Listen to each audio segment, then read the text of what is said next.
Hello students, welcome you again on my YouTube channel Chemistry Knowledge World or myself Manju Bala Yadav, Chemistry Lecturer. I am with you again with the very interesting topic of electrochemistry, that is the calculation of equilibrium constant of a cell reaction by using Nernst equation.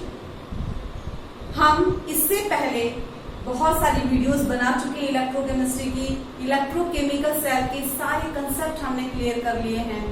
Electrochemical cell क्या है, उसकी working क्या है, construction कैसे करते हैं, salt bridge क्या है, इलेक्ट्रोड पोटेंशियल कैसे निकालते हैं, नर्स इक्वेशन क्या है, बहुत सारी videos. Again I request you guys, अगर आपको इलेक्ट्रोकेमिस्ट्री के फंडामेंटल कंसेप्ट बहुत अच्छे से समझने हैं तो आप मेरी पुरानी सारी वीडियोस देखिए, उसके बाद ही आपको ये लेक्चर समझ में आएगा। अचानक उठ के किसी भी लेक्चर को एक बार देख लेने से केमिस्ट्री या साइंस के कंसेप्ट क्लियर नहीं होते हैं। आपको स्टेप वाइज स्टेप चढ़ना है बेटा, एक एक चीज को बेस से कंसेप्ट से समझना है और उसके लिए जरूरी है रेगुलरिटी। आप रेगुलर वीडियोस देखिए, स्टार्टिंग से देखिए, कंसेप्ट को शुरू से समझिए, तो एश्योरेंस है मेरा कि आपको केमिस्ट्री बहुत अच्छी लगने लगेगी, बहुत इंटरेस्टिंग और बहुत इजी। ठीक है, और अगर आपकी केमिस्ट्री अच्छी हो रही है मेरे साथ तो भाई लाइक शेयर तो बनता ही है। तो आप मेरे इस चैनल को सब्सक्राइब कर लीजिए, लाइक करना भी, कमेंट में लिख के जरूर बताया करो। आप अगर आपको कोई प्रॉब्लम है, कोई क्वेश्चन नहीं आ रहा, कोई कंसेप्ट समझ में नहीं आ रहा, तो सिर्फ आप कमेंट में लिख दीजिए, I will solve that query. Next video में आपकी वो क्वेरी सॉल्व हो जाएगी। आपने जो क्वेश्चन भेजा है उसका आंसर आपको मिलेगा। तो आपको ये जरूर करना है, कमेंट में लिखना है कि ये टॉपिक समझ में नहीं आया, इस टॉपिक को फिर से रिवाइज किया जाए या इस टॉपिक के थोड़े और प्रॉब्लम लिए जाए। जो भी गाइज आपकी प्रॉब्लम है आप कमेंट सेक्शन में लिख के बता सकते हैं। ओके स्टूडेंट्स, तो शुरू करें एक नए टॉपिक के साथ। नर्स इक्वेशन का यूज करके हम लोग इलेक्ट्रोकेमिकल सेल की रिडॉक्स रिएक्शन जो है उसका इक्विलिब्रियम कांस्टेंट कैसे निकाल सकते हैं। चलिए, इसके लिए मैं आपको याद दिलाती हूँ। कोई भी एक इलेक्ट्रोकेमिकल सेल ले लीजिए, मान लीजिए मैंने ये इलेक्ट्रोकेमिकल सेल ले ली, ठीक है। इसमें जिंक आयन, कॉपर आयन का कॉन्सेंट्रेशन कुछ भी है, C1 मोलर है, C2 मोलर है, वॉटेवर, ठीक है। अब आप मुझे ये बताइए कि लेफ्ट साइड में ऑक्सीडेशन हाफ सेल है, राइट साइड में रिडक्शन हाफ सेल है, तो इस सेल की नेट रिएक्शन क्या है, इस सेल में नेट रिएक्शन क्या हो रही है। ये ऑक्सीडेशन है, ये रिडक्शन है। याद है आपको नेट रिएक्शन लिखना सिखाया था मैंने, तो मैं सीधे इस इलेक्ट्रोकेमिकल सेल की नेट रिएक्शन लिख देती हूँ। जिंक प्लस कॉपर आयन, पिछले वीडियोस में आपको सिखा रखी मैंने कैसे लिखते हैं, zinc ion plus copper. Okay, आपको ये भी पता है जिंक और कॉपर सॉलिड है और कॉपर आयन एक्वस सॉल्यूशन के फॉर्म में है, जिंक आयन भी इलेक्ट्रोलाइट है, सॉल्यूशन के फॉर्म में है। ये हो गई आपके पास नेट रिडॉक्स रिएक्शन इस इलेक्ट्रोकेमिकल सेल। अगर अब हम इस सेल का ईएमएफ लिखें नर्स इक्वेशन के हिसाब से, ध्यान रखिए नर्स इक्वेशन के हिसाब से, नर्स इक्वेशन के हिसाब से अगर मैं इसकी ईएमएफ का फॉर्मूला लिखती हूं तो ईएमएफ का फॉर्मूला हो जाएगा E not cell plus concentration of plus 2.303, okay, RT divided by NF log of concentration of reactant, product of concentration of reactant, zinc solid into copper ion, aqueous solution divided by product of concentration of reactant। जब हम question को solve करते हैं तो जो solid होता है उसका कॉन्सेंट्रेशन हम 1 ले लेते हैं। ओके, ये आपके पास इस सेल के ईएमएफ का फॉर्मूला है अकॉर्डिंग टू नर्स इक्वेशन। ठीक है, चलिए अब इक्विलिब्रियम कांस्टेंट क्या है, इक्विलिब्रियम कांस्टेंट इस इक्वेशन से कैसे निकालेंगे। इक्विलिब्रियम कांस्टेंट इस नर्स इक्वेशन, देखो टॉपिक का नाम है equilibrium constant from Nernst equation. Cell दिया है, सेल की रिएक्शन लिख ली, नर्स इक्वेशन का ईएमएफ का फॉर्मूला लिख लिया। अब इस नर्स इक्वेशन से मुझे इक्विलिब्रियम कांस्टेंट निकालना। ठीक है, आप ये बताइए मुझे, अगर मैंने ईएमएफ ऑफ सेल को इस तरह से लिख दिया, प्लस की जगह माइनस कर दिया, minus 2.303 RT divide by NF। तो क्या हो जाएगा, प्लस की जगह माइनस कर दिया तो प्रोडक्ट का कॉन्सेंट्रेशन न्यूमरेटर में चला जाएगा और रिएक्टेंट का डिनोमिनेटर में। तो माइनस के टर्म्स में जब नर्स इक्वेशन लिखा जाता है तो इक्वेशन होता है minus log of concentration of product of concentration of product कि अगर कोई स्टिक्योमेट्रिक कोएफिशिएंट है तो पावर लग जाते हैं, divide by product of concentration of reactant. Okay, reactant, ठीक है। अगर ये रिएक्शन इक्विलिब्रियम में है, ये आपके पास नेट रिएक्शन है, मान लो ये सेल रिएक्शन इक्विलिब्रियम में, ये रिवर्सिबल रिएक्शन थी और इक्विलिब्रियम अटैक हो गया। If cell reaction is at equilibrium, reaction attains equilibrium, अगर रिएक्शन ने इक्विलिब्रियम अटेन कर लिया, इक्विलिब्रियम अटेन कर लिया तो क्या होगा, तो ये होगा कि ये जो अगर ये रिएक्शन इक्विलिब्रियम पर आ जाएगी तो इक्विलिब्रियम कांस्टेंट क्या हो जाएगा, इक्विलिब्रियम कांस्टेंट हो जाएगा concentration of product of concentration of product divide by concentration of reactant raise to the stoichiometric coefficient. ये तो आपने पढ़ी रखा है +1 में। अगर रिएक्शन ने इक्विलिब्रियम अटेन कर लिया, रिएक्शन इक्विलिब्रियम पे पहुंच गई तो इस कांस्टेंट को हम क्या बोलेंगे, इक्विलिब्रियम कांस्टेंट। अगर रिएक्शन इक्विलिब्रियम पे है, if reaction is at equilibrium, if reaction attain equilibrium, कभी की है, हमेशा की सिचुएशन नहीं है ये।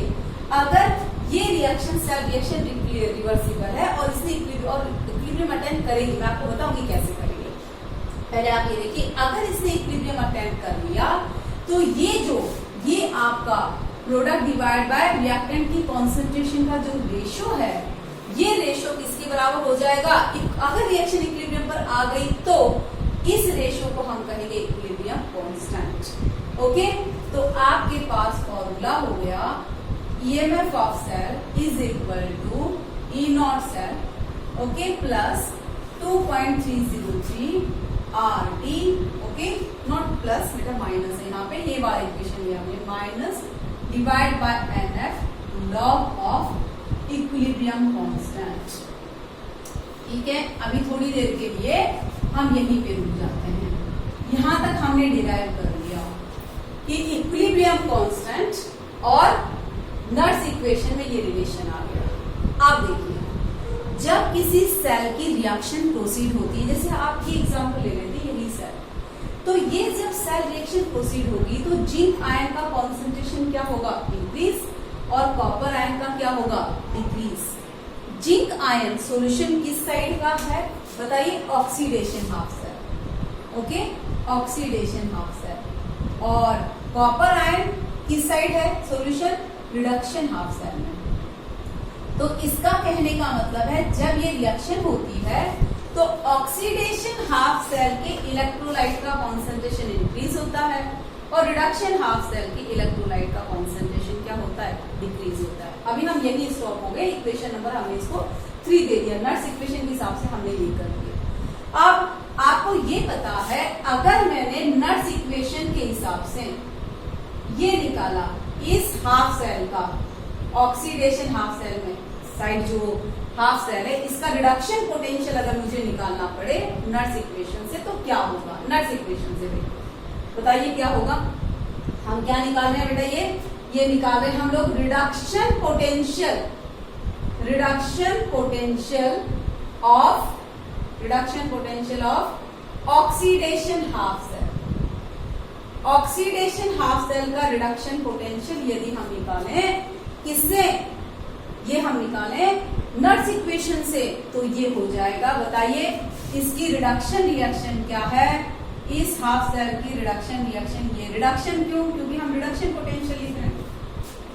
तो रिडक्शन पोटेंशियल होता है आपके पास, इसका reduction potential, okay, is equal to standard reduction potential. यहां पर मैं आपको एक चीज बताऊंगी, उसका ध्यान रखना है। Standard reduction potential plus 2.303 RT divide by NF log of concentration of reactant zinc ion divide by concentration of product zinc का कॉन्सेंट्रेशन तो 1 है।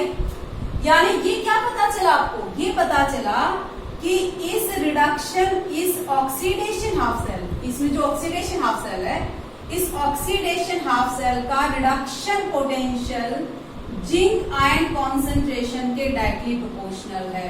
ध्यान से देखिएगा, इस ऑक्सीडेशन हाफ सेल का reduction potential zinc ion concentration के डायरेक्टली प्रोपोर्शनल है। मतलब जिंक आयन का कॉन्सेंट्रेशन जैसे जैसे बढ़ेगा, ऑक्सीडेशन हाफ सेल का रिडक्शन पोटेंशियल बढ़ेगा। मैंने आपको बताया था कि किसी भी इलेक्ट्रोकेमिकल सेल में इलेक्ट्रिसिटी इसलिए डेवलप होती है कि दोनों हाफ सेल के इलेक्ट्रोड पोटेंशियल में डिफरेंस होता है।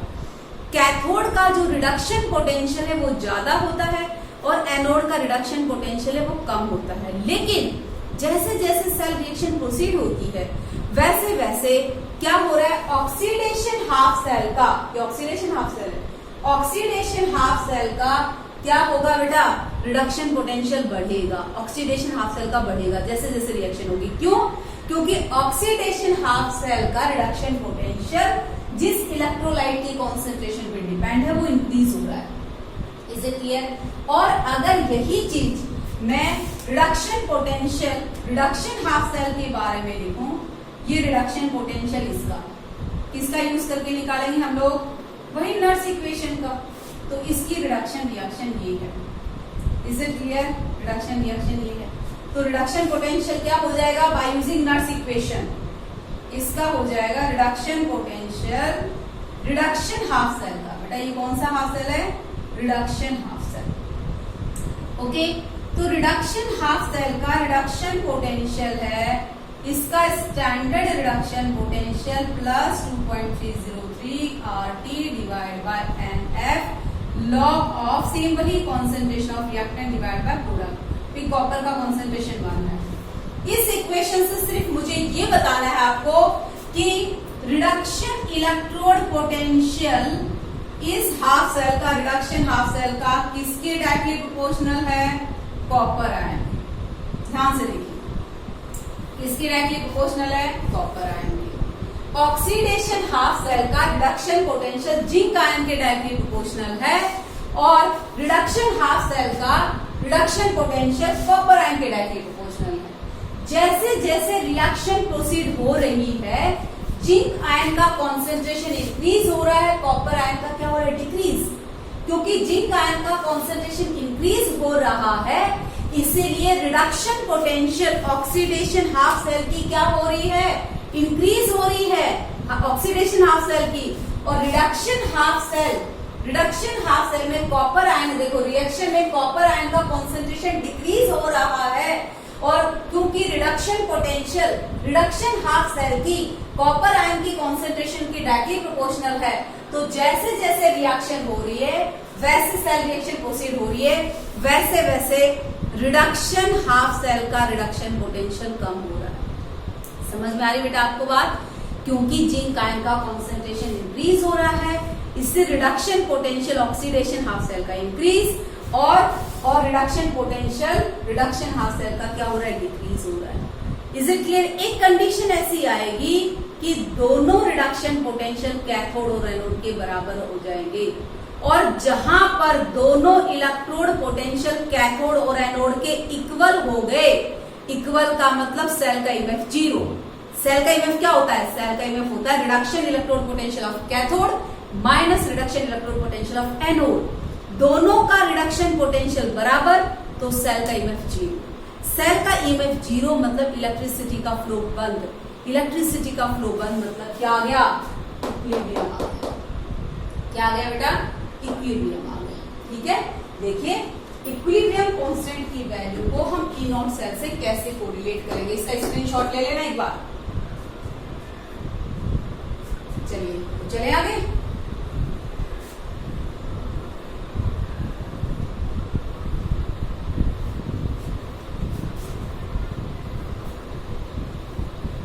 भाई हमने ये प्रूव कर दिया कि कोई भी सेल रिएक्शन जैसे जैसे क्या होगी, प्रोसीड होगी।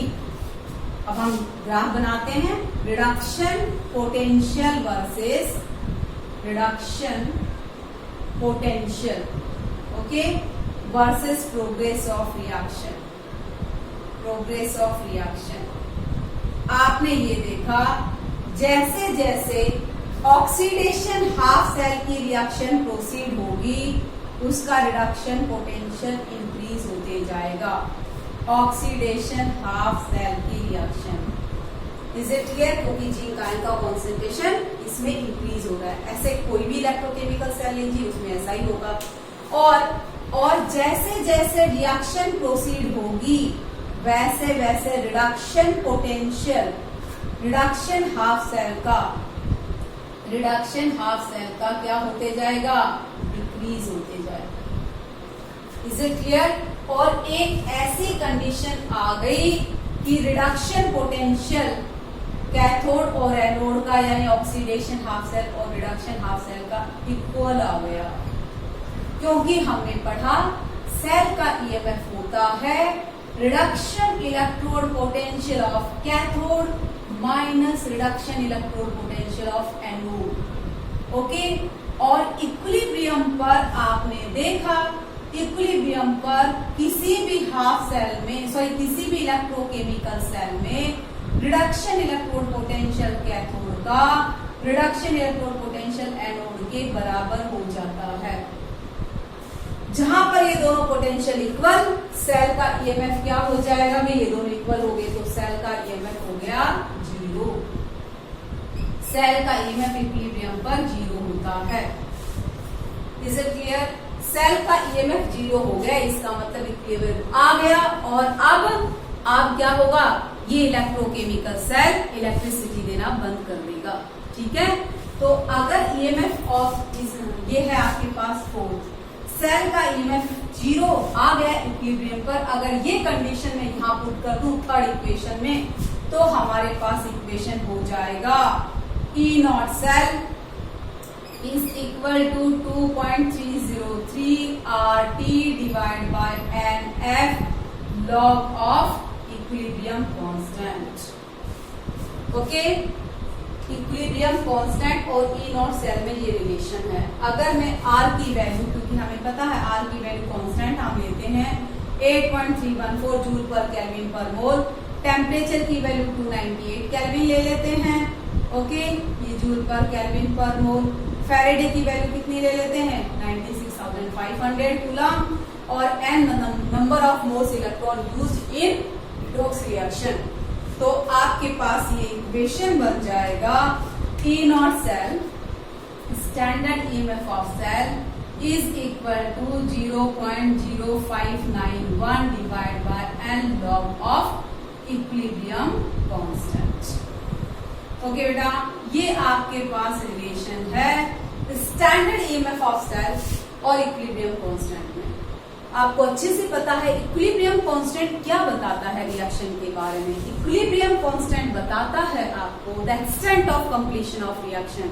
अगर किसी रिडॉक्स रिएक्शन का इक्विलिब्रियम कांस्टेंट ज्यादा है तो समझ लेना जब इक्विलिब्रियम अटेन हुआ है तो ज्यादातर रिएक्टेंट प्रोडक्ट में कन्वर्ट हो चुके हैं, extent of completion of reaction ज्यादा है। अगर इक्विलिब्रियम कांस्टेंट की वैल्यू कम है, इसका मतलब जब इक्विलिब्रियम अटेन हुआ तो इस रिएक्शन में ज्यादा रिएक्टेंट प्रोडक्ट में कन्वर्ट नहीं हुए थे, यानी रिएक्टेंट की अमाउंट प्रोडक्ट से ज्यादा है, रिएक्टेंट का कंसंट्रेशन प्रोडक्ट से ज्यादा है। तो extent of completion of reaction की जानकारी, इंफॉर्मेशन आपको इक्विलिब्रियम कांस्टेंट की वैल्यू से पता चलेगी। किसी रिएक्शन का इक्विलिब्रियम कांस्टेंट ज्यादा मतलब रिएक्शन की एक्सटेंट ऑफ कंप्लीशन ज्यादा, जब वो इक्विलिब्रियम अटेन हुआ उससे पहले उस पोजीशन तक ज्यादातर रिएक्टेंट प्रोडक्ट में कन्वर्ट हो चुके हैं। 90% रिएक्शन कंप्लीट होगी, ये 95% कंप्लीट होगी अगर इक्विलिब्रियम कांस्टेंट बहुत ज्यादा है तो। अगर इक्विलिब्रियम कांस्टेंट बहुत ज्यादा नहीं है, इसका मतलब जब इक्विलिब्रियम अटेन हुआ तो ज्यादातर रिएक्टेंट प्रोडक्ट में कन्वर्ट नहीं हुए। लेकिन जो याद रखने वाली बात है इसमें वो है कि सेल का ईएमएफ इक्विलिब्रियम पर क्या होता है, 0 होता है। इसलिए इक्विलिब्रियम कांस्टेंट और ईएमएफ ऑफ सेल में कोई रिलेशन नहीं होता, ये तो 0 हो गया। रिलेशन होता है स्टैंडर्ड ईएमएफ ऑफ सेल और इक्विलिब्रियम कांस्टेंट में, और relation standard EMF of cell is equal to 0.0591 divide by n log of equilibrium constant. बेटा आपको मैंने पहले भी बताया न्यूमेरिकल, सिर्फ न्यूमेरिकल के लिए इक्वेशन ये है, न्यूमेरिकल सॉल्व करने के लिए इस इक्वेशन को हम 0.06 ले लेते हैं approximate, okay, n log of equilibrium constant. इस तरह से इस इक्वेशन से अगर हमें सेल रिएक्शन का इक्विलिब्रियम कांस्टेंट है तो ई नॉट सेल निकाल सकते हैं, अगर ई नॉट सेल पता है तो इक्विलिब्रियम कांस्टेंट निकाल सकते हैं। ठीक है, चलिए कुछ न्यूमेरिकल सॉल्व करते हैं हम, स्क्रीनशॉट ले लीजिए आप इसको, ठीक है। और अगर आपको किसी टॉपिक में कोई प्रॉब्लम रह गई है, ऐसा लग रहा है कोई इक्वेशन समझ में नहीं आया, तो एक बार जरा पीछे रिमाइंड होकर दोबारा सुन लेना, डेफिनेट आपको समझ में आ जाएगा कि सेल रिएक्शन नट्स इक्वेशन से हम इक्विलिब्रियम कांस्टेंट और E not cell standard EMF of cell में रिएक्शन इक्वेशन या रिलेशन कैसे फाइंड आउट करते हैं। ओके, तो स्क्रीनशॉट लीजिए इसका।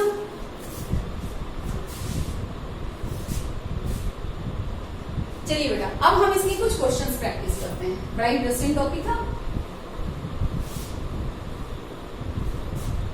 छोटा सा इक्वेशन है, बहुत सारे क्वेश्चंस आते हैं एग्जाम में।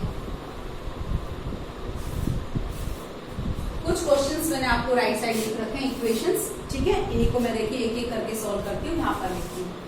पहला क्वेश्चन है आपके पास, ये सेल रिएक्शन दी हुई है, 4 bromide ion plus O2 plus 4H plus, okay, bromine plus water. आपको कहा ये एक सेल रिएक्शन है, रिडॉक्स रिएक्शन है सेल की, और इसका ई नॉट सेल जो है वो 0.16 वोल्ट है।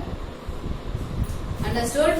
आपको कहा है क्या निकालिए, इक्विलिब्रियम कांस्टेंट निकालिए सेल रिएक्शन का। तो इक्विलिब्रियम अगर आपको रिएक्शन दी है ना बेटा, रिएक्शन दी है और ई नॉट सेल दिया है, तो रिएक्शन से सिर्फ इतना फाइंड आउट कर लीजिए कि इसमें n की वैल्यू क्या है, कितने इलेक्ट्रॉन का लॉस या गेन हुआ है। लॉस या गेन एक चीज फाइंड आउट कर लोगे काम चल जाएगा, क्योंकि डेफिनेट है कि बैलेंस रिडॉक्स रिएक्शन में जितने इलेक्ट्रॉनों का लॉस हुआ है उतने ही इलेक्ट्रॉनों का क्या हुआ है, गेन हुआ है। ठीक है, तो देखिए यहाँ पर ब्रोमाइड आयन, जब 4 ब्रोमाइड आयन से ब्रोमीन बनता है तो बताइए कितने इलेक्ट्रॉनों का लॉस हुआ है, 4 bromide ion, 4 bromide ion changes into the bromine, definite है द 4 इलेक्ट्रॉन्स आर लॉस्ट। कितने इलेक्ट्रॉन का लॉस हुआ है, 4 का। Is it clear? अरे अलग से निकाल के लिखना चाहते हो, अलग से लिख दो, ब्रोमाइड आयन हाफ Br, तो ये इक्वेशन, ओके। ब्रोमाइड आयन जब ब्रोमीन में कन्वर्ट होती है तो 1 इलेक्ट्रॉन का लॉस करती है।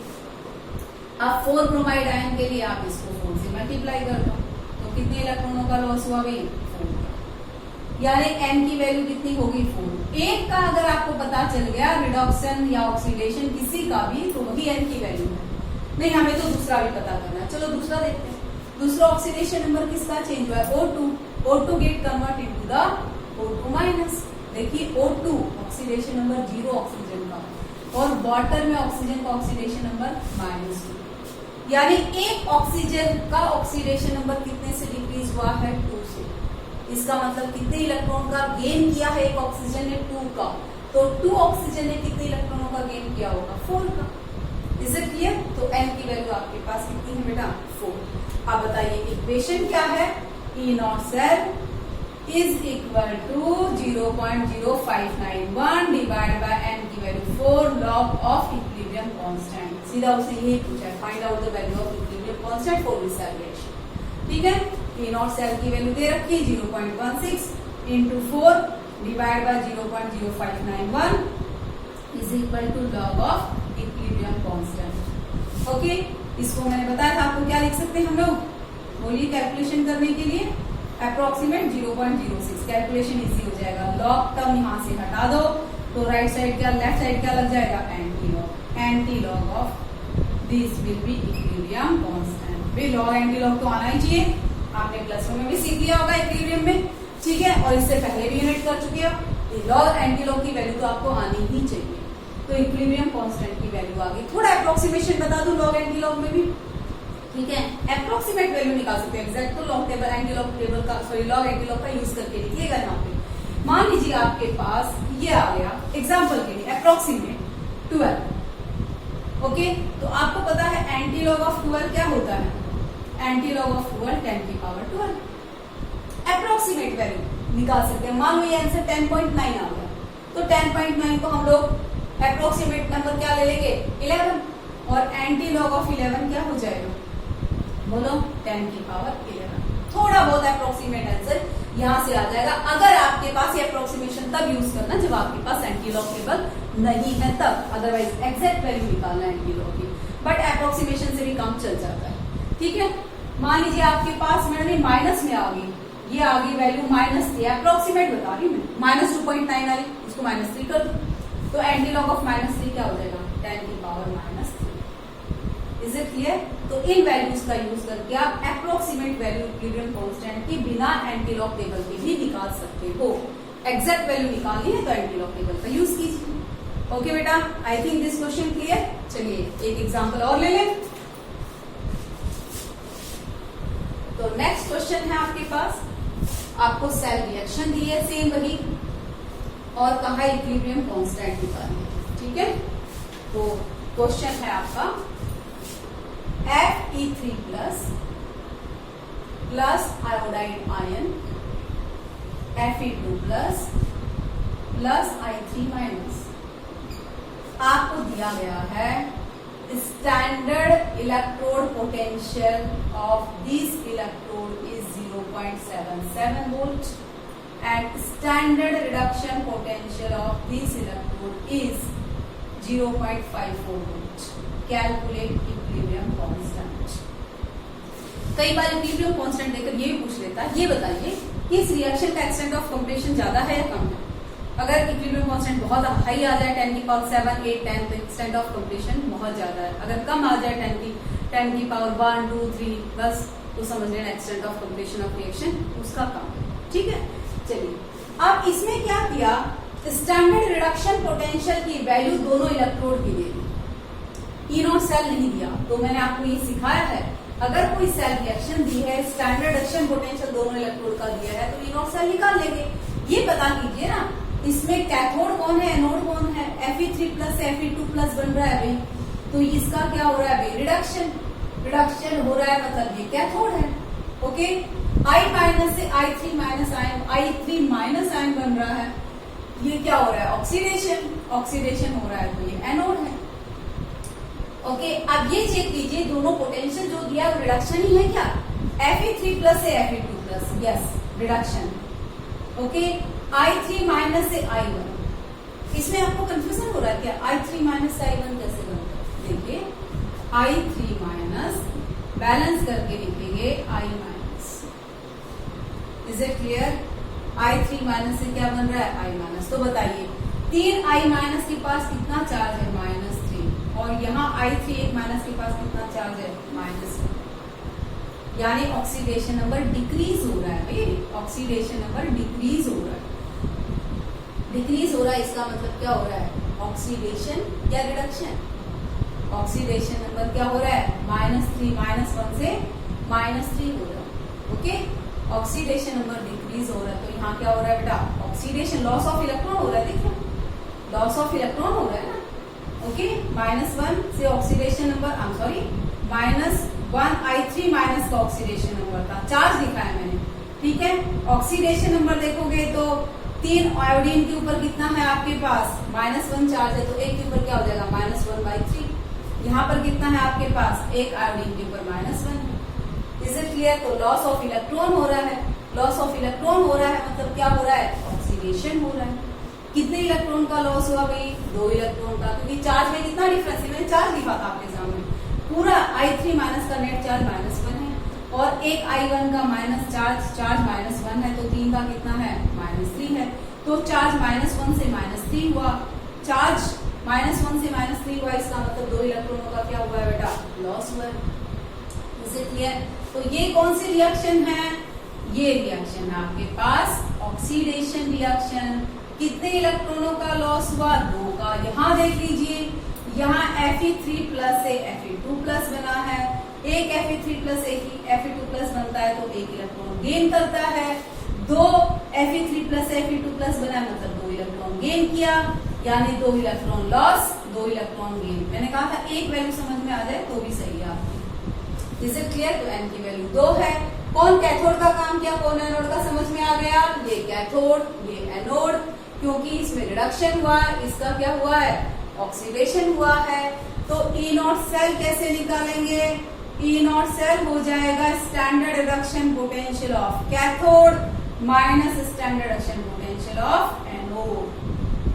ओके, आपके समझ में आ गया कौन कैथोड कौन एनोड है। ठीक है, कैथोड दोनों की रिडक्शन पोटेंशियल की वैल्यू ही दे रखी है। कैथोड आपके पास है 0.77, इज इट क्लियर? और एनोड की वैल्यू कितनी दे रखी है रिडक्शन पोटेंशियल की? एनोड की दे रखी है 0.54। ओके, तो 0.77 माइनस 0.54 वोल्ट, ये क्या हो जाएगा आपके पास? क्या हो जाएगा? Reduction potential, sorry E not cell. Okay, standard EMF of cell निकाल दिया आपने। आप क्या निकालेंगे हम लोग? स्टैंडर्ड ईएमएफ ऑफ सेल निकालने के बाद equilibrium constant of reaction. Equilibrium constant of reaction क्या होगी? E not cell plus 0 is equal to 0.0591 divide by N log of equilibrium constant. E not cell की वैल्यू यहां से पुट कर लीजिए, 0.0591 डिवाइड बाय एन की value 2 log of equilibrium constant. आ जाएगी इक्विलिब्रियम कांस्टेंट की वैल्यू, यस और नो? अगला और एक इक्वेशन देखते हैं, मतलब सेल रिएक्शन दी होती है तो इक्विलिब्रियम कांस्टेंट कैसे निकालते हैं, ये सिखाया गया है यहाँ आपको। ठीक है, चलिए इसका स्क्रीनशॉट ले लेना।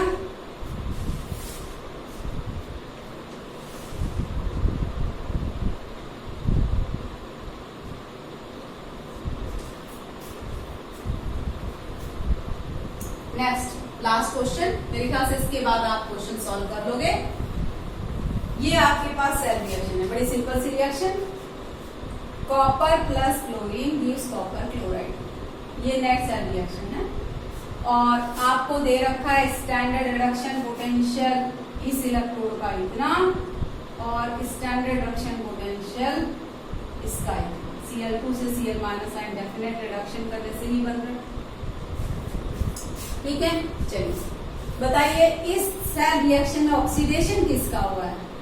भाई कॉपर का ऑक्सीडेशन नंबर 0 से +2 हुआ है, यानी ये ऑक्सीडेशन हुआ है, यानी ये एनोड है। ओके, कितने ऑक्सीडेशन नंबर कितने से इंक्रीज हुआ है? 2 से, तो 2 इलेक्ट्रॉनों का क्या हुआ है? लॉस। Cl2 से ऑक्सीडेशन नंबर 0 से यहाँ पर Cl माइनस आयन बना है, यानी इसका क्या हुआ है भाई? रिडक्शन। रिडक्शन हुआ है, यानी किसका काम कर रहा है? कैथोड। ये रिएक्शन अलग अलग लिखना चाहते हो अलग से लिख लो। यहाँ कॉपर से कॉपर आयन बना है, ऑक्सीडेशन हाफ सेल रिएक्शन है, और रिडक्शन हाफ रिएक्शन में क्या हुआ है? क्लोराइड आयन इलेक्ट्रॉन लेकर क्लोरीन गैस में कन्वर्ट हुआ है। 2 ये रिडक्शन हाफ सेल की रिएक्शन है। 2 इलेक्ट्रॉनों का लॉस हुआ, 2 इलेक्ट्रॉनों का गेन हुआ, एन की वैल्यू हो गई 2, तो ई नॉट सेल की वैल्यू कितनी हो गई? Standard reduction potential of cathode. Cathode देखना रिडक्शन ही पोटेंशियल दिया है दोनों। कैथोड आपके पास ये है, एनोड क्या है? एनोड आपके पास ये है। तो 1.36 माइनस 0.34 ये हो गया ई नॉट सेल हो गया। आप क्या करें भाई? ये हो गया 1.02 वोल्ट। ओके, आप लगा दो नट्स इक्वेशन से। हमने जो ई नॉट सेल और इक्विलिब्रियम कांस्टेंट में रिलेशन निकाला था 0.0591 divide by N log of equilibrium constant. E nought की वैल्यू आपके पास है 1.02, एन की वैल्यू क्या है बताइए? 2। ये 2 यहाँ आ जाएगा, डिवाइड बाय 0.06 अप्रोक्सीमेटली लिख दिया, log of equilibrium constant. Log of equilibrium constant आ गया। इक्विलिब्रियम कांस्टेंट निकालने के लिए हम लेफ्ट हैंड साइड पूरे का क्या ले लेंगे? Anti log 1.02 into 2 divide by 0.06। Is it clear? हो जाएगा। ये हो गया इक्विलिब्रियम कांस्टेंट की वैल्यू। समझ में आ गया? तो बड़ा इजी सा टॉपिक था। नट्स इक्वेशन का यूज करके हम सेल रिएक्शन का इक्विलिब्रियम कांस्टेंट भी कैसे निकालते हैं। याद रखिए इक्विलिब्रियम पर सेल का ईएमएफ 0 होता है। रिलेशन होता है स्टैंडर्ड ईएमएफ ऑफ सेल और इक्विलिब्रियम कांस्टेंट में, और वो रिलेशन बड़ा सिंपल सा है। वो रिलेशन ये है 298 केल्विन पर। आपको सेल रिएक्शन दी है, सेल रिएक्शन को देखकर देखना है कैथोड कौन है, एनोड कौन है, ई नॉट सेल निकालना है, और एन की वैल्यू देख लेना, कितने इलेक्ट्रॉनों का लॉस हुआ, कितने इलेक्ट्रॉनों का गेन हुआ, वैल्यू पुट कर दीजिए, क्या आ जाएगा? इक्विलिब्रियम कांस्टेंट आ जाएगा। बड़ा छोटा सा टॉपिक था। आई होप ये आपको समझ में आ गया होगा। ठीक है, इसके बाद नेक्स्ट वीडियो में हम करेंगे how to find out the free energy change for the electrochemical cell. Okay, तब तक के लिए आप इस चैनल को सब्सक्राइब कीजिए, लाइक कीजिए और शेयर कीजिए। भाई इतनी मेहनत आपके लिए करते हैं तो इतना तो बनता ही है। आप इस चैनल को जरूर लाइक और सब्सक्राइब करना and be with me in the next video that is a calculation of free energy change for the cell reaction. Okay, bye.